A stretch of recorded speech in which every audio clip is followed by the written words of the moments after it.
Je lève mes yeux vers les montagnes. D'où me viendra le secours? Le secours me vient de l'Éternel qui a fait le ciel et la terre. Avec ce beau verset encourageant, j'aimerais vous souhaiter une cordiale bienvenue pour le culte ce matin. Un culte qui a pour thème la puissance de la prière. Et j'ai tellement à cœur de vous encourager pour la prière, parce que la prière fait une grande différence dans notre vie. C'est vraiment un privilège d'être en contact avec celui qui a fait le ciel et la terre, avec le Dieu Tout-Puissant. Et ce n'est pas un Dieu lointain, non, c'est notre Père céleste qui prend soin de ses enfants parce qu'il les aime. Et c'est aussi celui qui nous a donné la Bible pour se révéler à nous à travers sa parole. Avant de partager un passage de la Bible qui parle justement de la puissance de la prière, j'aimerais encore prier. Oui, Jésus, merci beaucoup pour ce privilège de pouvoir être en contact, être en communion, être en relation avec toi, le Dieu vivant. Oui, Jésus, c'est grâce à toi, c'est grâce à ton œuvre rédemptrice accomplie à la croix. Merci Jésus pour ton immense amour à notre égard. Et merci aussi pour ta présence, toi maintenant. Merci que tu veux nous parler à travers ta parole. Merci que tu veux te révéler à nous, que tu veux nous encourager, nous fortifier, nous enseigner, peut-être aussi nous corriger. En tout cas, nous voulons ouvrir nos cœurs, nous voulons t'écouter. Merci que tu es maintenant ici présent. Merci beaucoup, Jésus, pour tout. Au nom de Jésus, Amen.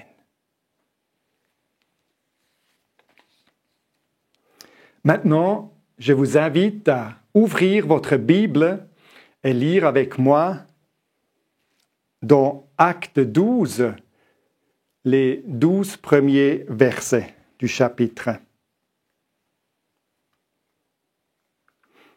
À cette époque-là, le roi Hérode se mit à maltraiter les membres de l'Église. Elle fit mourir par l'épée Jacques, le frère de Jean. Quand il vit que cela plaisait aux Juifs, il fit encore arrêter Pierre. C'était pendant la fête des pains sans levain. Après l'avoir fait arrêter et jeter en prison, il le mit sous la garde de 4 escouades de 4 soldats chacune. Il avait l'intention de le faire comparaître devant le peuple après la Pâque. Pierre était donc gardé dans la prison, mais l'Église adressait d'ardentes prières à Dieu pour lui. La nuit qui précédait, le jour où Hérode allait le faire comparaître, Pierre, attaché avec 2 chaînes, dormait entre 2 soldats. Des sentinelles postées devant la porte gardaient la prison. Soudain, un ange du Seigneur survint et une lumière resplendit dans la cellule. L'ange réveilla Pierre en le frappant au côté et lui dit « Lève-toi vite !» Les chaînes tombèrent de ses mains. Puis l'ange lui dit « Mets ta ceinture et tes sandales !» C'est ce qu'il fit. L'ange lui dit encore « Mets ton manteau et suis-moi !» Pierre sortit et le suivit, sans savoir que ce que l'ange faisait était réel. Il croyait d'avoir une vision. Ils passèrent la première garde, puis la seconde, et ils arrivèrent à la porte de fer qui mène à la ville. La porte s'ouvrit d'elle-même. Ils sortirent et s'avancèrent dans une rue. Aussitôt, l'ange quitta Pierre. Revenu à lui-même, Pierre dit, « Maintenant, je sais vraiment que le Seigneur a envoyé son ange et qu'il m'a délivré du pouvoir d'Hérode et de tout ce que le peuple juif attendait. » Après avoir réfléchi, il se dirigea vers la maison de Marie, la mère de Jean, surnommée Marc, où beaucoup de personnes étaient réunies et priaient. C'est vraiment très impressionnant ce que Pierre a vécu, n'est-ce pas? Et vous savez quoi? Ce Dieu qui a libéré Pierre de la prison d'une manière extraordinaire, il n'a pas changé. Il reste le même hier, aujourd'hui et à jamais. Alors ce Dieu de Pierre est aussi notre Dieu. C'est aussi ton Dieu. Alors regardons un peu le contexte de ce passage. Dans le chapitre précédent, nous lisons que la bonne nouvelle, l'évangile de Jésus-Christ, s'est vite répandu et beaucoup de personnes sont venues à la foi, se sont converties. Alors on peut parler de réveil formidable. Dans le verset 21, nous lisons « La main du Seigneur était avec eux », c'est-à-dire avec les croyants. Et un grand nombre de personnes crurent et se tournèrent vers le Seigneur. Ou dans le verset 24, vers la fin du chapitre, une foule assez nombreuse s'attacha au Seigneur. Et à quoi est-ce que nous devons nous attendre là où Dieu est à l'œuvre? Où Dieu est en train de faire grandes choses, là où le royaume de Dieu s'étend, là où la lumière chasse les ténèbres. Là, il y a aussi une résistance du côté de l'ennemi.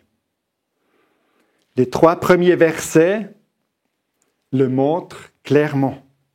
Il y a un ennemi qui n'accepte pas sans réagir que sa zone d'influence diminue. Non, l'ennemi défend son influence de toutes ses forces. Il ne veut pas que les hommes connaissent la liberté en Jésus-Christ grâce à la puissance de l'Évangile. Il ne veut pas accepter cette transformation merveilleuse que la foi en Jésus-Christ produit dans nos vies. Alors, quelle est la stratégie de l'ennemi?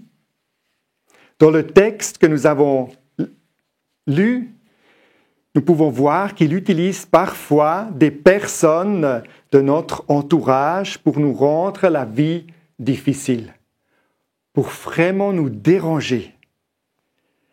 Alors ici, dans le texte, il utilise le roi Hérode Agrippa et il l'attire vers le mal. Il le fait collaborer avec les Juifs élitaires qui combattaient les disciples de Jésus. Et avec quel but? Pour sa propre gloire, pour être renommé par ceux qui ont beaucoup d'influence. C'est pour ça qu'il a fait exécuter Jacques, le frère de Jean. Et en effet, ça a très bien marché, ça a fonctionné. Ça fait beaucoup de plaisir aux Juifs et ils étaient très d'accord avec le roi Hérode. Et qu'est-ce qu'il a fait après? À la suite, qu'est-ce que nous avons lu dans le verset 3? Quand il vit que cela plaisait aux Juifs, il fit encore arrêter Pierre. Parce que Pierre, c'était aussi un disciple de Jésus qui annonçait avec beaucoup de courage, sans crainte, la bonne nouvelle. Et il ne se laissait pas fermer la bouche. Alors qu'est-ce que Hérode a fait? Il a mis Pierre dans la prison. Il l'a arrêté. Il voulait aussi le tuer, comme Jacques. Mais c'était la semaine de la Pâque. Alors un temps sacré pour les Juifs. Alors il fallait encore attendre la fin de cette fête. Alors maintenant, la dernière nuit est arrivée et tôt le matin, Pierre devait être tué par l'épée.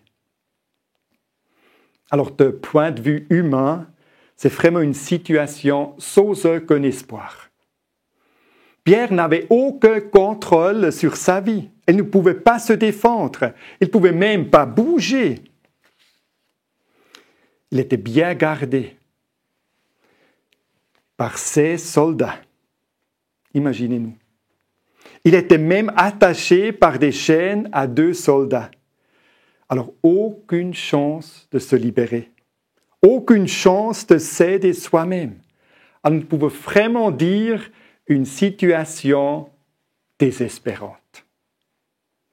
Et maintenant, quelque chose d'unique s'est produit. Quelque chose d'absolument surnaturel. Un grand miracle divin. Ou plutôt, un double miracle. Une double libération, pour ainsi dire. Alors, quel est le premier miracle? Alors déjà, Pierre, il a bien dormi. Dans cette situation pas du tout confortable, attaché à 2 soldats et avec la perspective d'être exécuté le lendemain, il a dormi profondément. Mais ce n'est pas logique, n'est-ce pas? Au lieu d'avoir peur, au lieu de paniquer, au lieu de se faire des soucis, au lieu de se tourner d'un côté à l'autre, Pierre a super bien dormi. Alors pour moi, déjà, un très grand miracle. Il était complètement tranquille. Il était calme. Il était en paix. Et puis maintenant, en plus, il nous est décrit une libération extérieure. Tout à coup, un ange est survenu et une lumière a resplendi la cellule. Mais même à ce moment-là, Pierre n'est pas réveillé en sursaut. Qu'est-ce qui se passe? Est-ce qu'ils viennent maintenant pour venir me chercher pour l'exécution? Non, notre Pierre, il continue à dormir. Et l'ange devait encore le réveiller, le frapper au côté. « Lève-toi vite !» Et après, qu'est-ce qui s'est passé? Les chaînes sont tombées de ses mains. Alors déjà, un grand miracle. Pierre avait l'impression de rêver. Il s'est habillé et il a suivi l'ange. Ils sont passés devant le premier garde, puis le deuxième, puis ils sont arrivés devant la porte en fer, alors une porte très lourde. Et qu'est-ce qui s'est passé? La porte s'est ouverte automatiquement, comme une porte à la micro. Et puis ils étaient dans la rue. Et Pierre a commencé à réaliser, à comprendre, je suis libre. Dieu m'a libéré des mains d'Hérode. Il m'a sauvé d'une terrible exécution. Une merveilleuse libération, n'est-ce pas? Et quel est le secret de cette libération fantastique, de cette libération miraculeuse? Alors moi, je pense, on peut bien trouver la clé de ce secret dans le verset 5. Pierre était donc gardé dans la prison, mais l'Église adressait d'ardentes prières à Dieu pour lui. Alors l'Église, ça veut dire ses frères et sœurs dans le Seigneur étaient déterminés à l'aider. Et comment?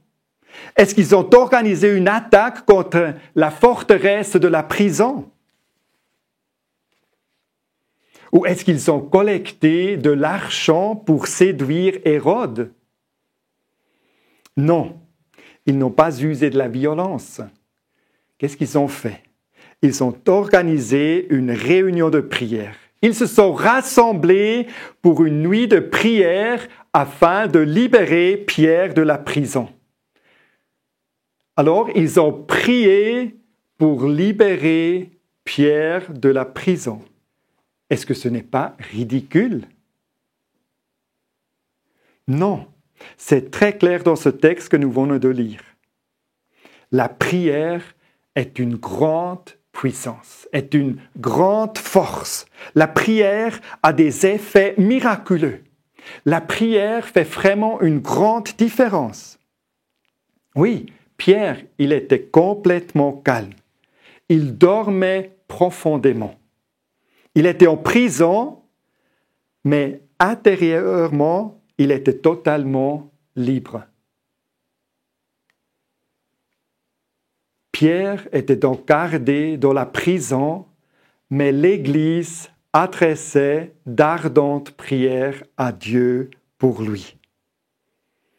Oui, dans la prière, nous pouvons, dans notre impuissance humaine, nous unir à celui qui a fait le ciel et la terre, à celui à qui tout pouvoir a été donné. Nous pouvons nous unir à celui qui ne connaît pas le mot impossible. Alors pour notre Dieu, ça n'existe pas, parce que rien n'est impossible pour notre Dieu. Dieu, il peut facilement dépasser nos limites, il peut éliminer les obstacles sur notre chemin. Oui, comme c'est écrit ici dans le verset 5. Pierre était donc gardé dans la prison. Il était dans une situation très délicate, dans une situation désespérante. Mais l'Église adressait d'ardentes prières à Dieu pour lui. Cette conjonction « mais », alors ce petit mot « mais » nous invite et nous encourage à lever nos yeux dans chaque situation vers celui qui est au-dessus de tout, vers celui qui tient notre vie dans sa main. Ce mais nous invite à rester confiants, même dans nos plus grands défis. Et ce mais nous encourage à lever nos yeux vers celui qui est toujours prêt à nous aider, qui est toujours prêt à nous soutenir. On peut aussi dire ce mais veut nous dire ayons la foi et restons confiants, même si, de point de vue humain, nous aurions toutes les raisons de désespérer, comme Pierre dans la prison.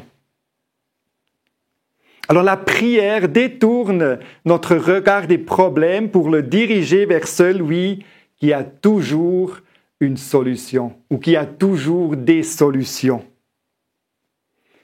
J'aimerais encore partager avec vous 2 versets dans l'épître aux Philippiens, chapitre 4, les versets 6 et 7.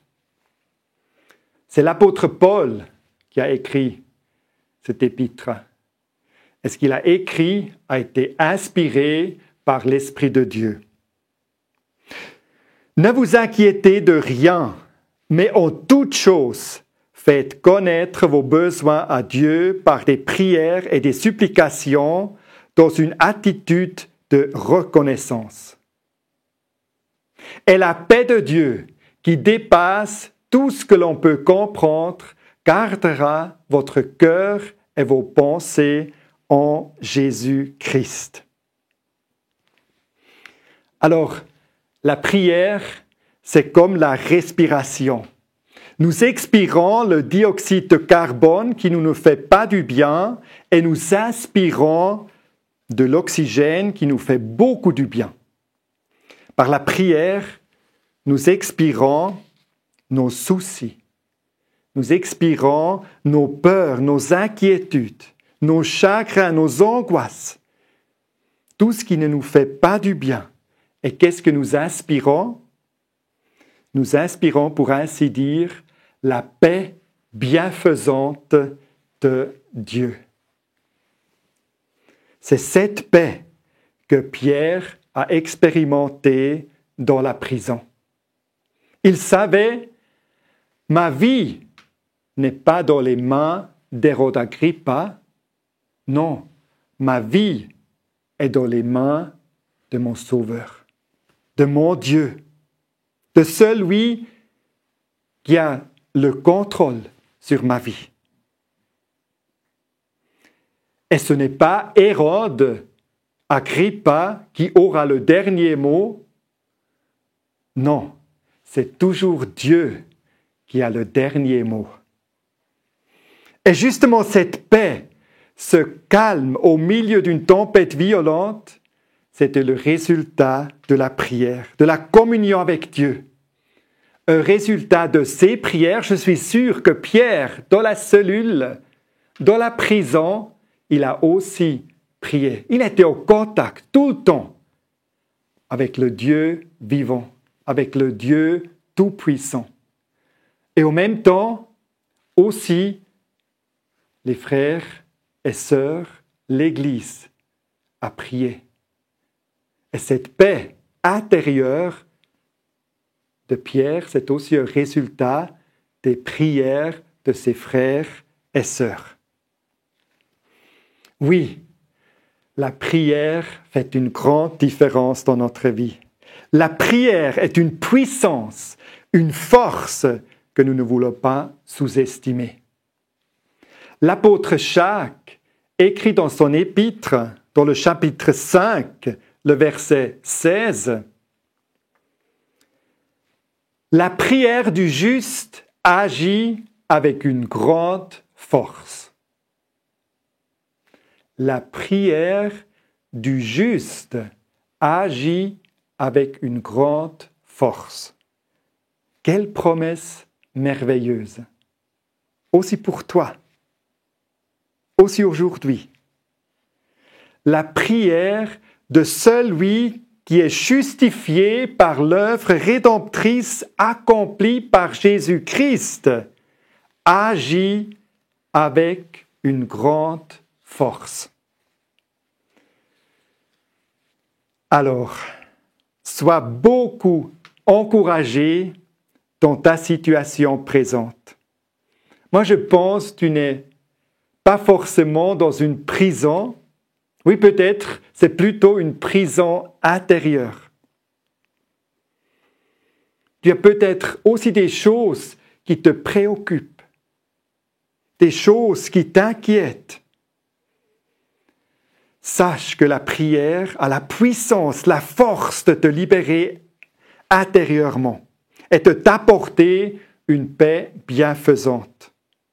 Et de plus, le même Dieu qui a libéré Pierre de la prison d'une manière extraordinaire, il peut également aussi changer ta situation d'une telle manière que tu auras l'impression de rêver, que tu te sentes comme dans un rêve. Ça, c'est notre Dieu. Que le Seigneur te bénisse. Et la paix de Dieu, qui dépasse tout ce que l'on peut comprendre, gardera votre cœur et vos pensées en Jésus-Christ. Amen. Et je vous souhaite maintenant une toute bonne journée, une journée bénie. Et je vous invite à revenir écouter notre message dans 15 jours.